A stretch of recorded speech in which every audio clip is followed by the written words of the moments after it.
Each and every day, the men and women of the Birmingham Police Department do everything that we can to try to address crime within the city.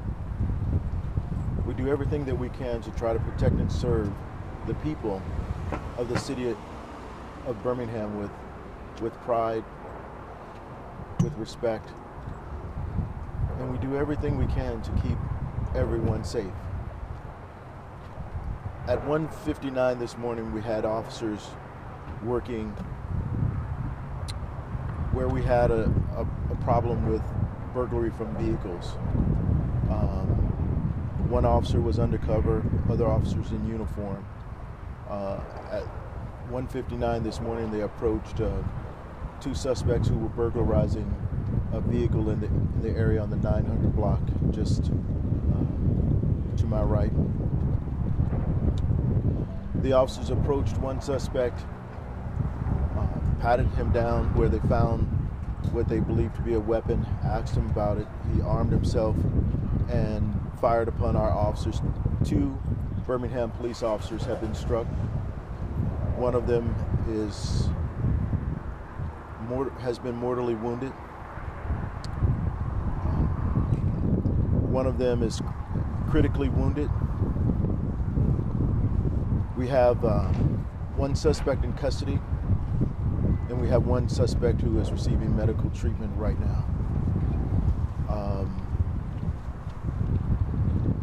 We're not absolutely certain right now if we have one outstanding suspect, but we have other possibilities, and the investigation is still ongoing at this time.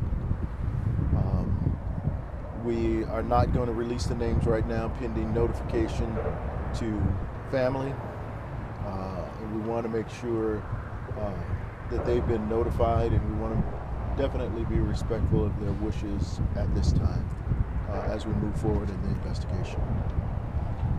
We had a story yesterday about a number of auto break-ins not far from the Jefferson Towers across the street. Absolutely. Is this linked to that? We're uncertain. We're double checking on that because there have been several details that we've been sending out. Initially, it was reported that 7 arrests were made from that, but I have not confirmed that the particulars of that, but we'll follow up with it. We don't know if they're all related. As I said, it's an ongoing investigation. This is a problem that we've been working in the city, and that's why the officers are out here trying to make sure that we're doing everything we can to protect the citizens. You said you can identify the officer. Can you talk about how long? You know, I really don't want to go into anything about either one of the officers. I really want to be respectful of their family, and I will certainly come back to you as soon as I possibly can, as soon as everyone has been notified, and I'll give you all of the information and particulars on each officer. It's one sergeant that was mortally wounded, and we have one officer who is receiving medical attention right now, and both of them have been shot in very critical areas. And so we're going to do everything we can to be respectful. What did you say the condition of the suspect was? There's one suspect we have in custody, and there's one suspect that is also receiving medical treatment at this time. I don't know. He was wheeled away as soon as I arrived. He is receiving medical treatment. I've not gotten a follow-up at this time. Chief, what's your message to the family? I've already spoken to one of the officers' family, and you know, the main thing is that we're here for them. We're going to do everything that we can to support them, and you know, this is a very difficult time. There are members on this department that have worked with them for years, and they're hurting just like everyone else. And so we ask that everyone be respectful of their space. We want to give them their time, just like the time of the officers to grieve. And we're going to continue to move forward and do everything that we can to keep the citizens of Birmingham safe. Chief, is the sergeant a plainclothes officer? Was he a plane or? On this one, I believe the sergeant was in uniform and the officer was in plain clothes. And what do you tell the other officers dealing with You know, it's a very difficult time.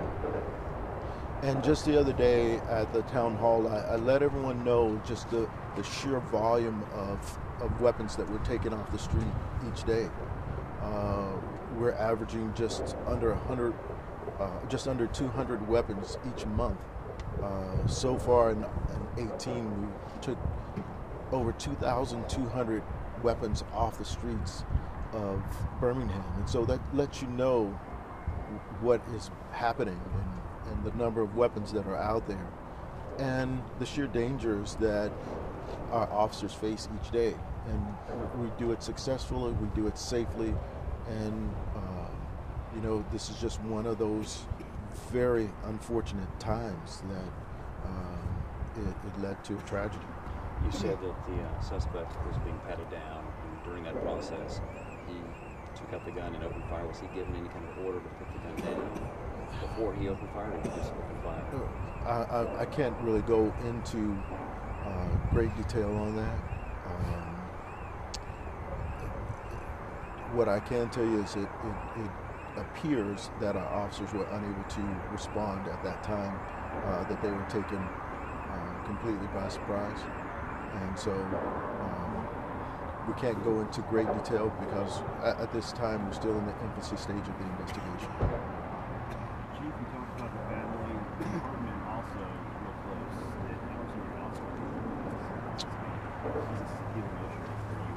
Well, you know, this is one of the roughest hours of your career. I mean, there's not a chief, not an officer that ever want to have to deal with this. This is a very, very difficult thing for the family, and it's a very difficult thing for the department. Okay? Thank you. What agency have you worked at? Oh, wow. You know, I can't name every agency that is here, but just know that we are very thankful for all of their help. We're very thankful for the officers who came in to help, and we're very, very thankful to our partners with the fire department, rescue, and also UAB, who work so diligently with us to try to save a member of our family, just as they try to save people every day of the week, and I can't speak highly enough of the work that they do. And all three went to UAB, right? Yes, sir, they did. Who'll be handling the investigation? Yes. Thank you so much.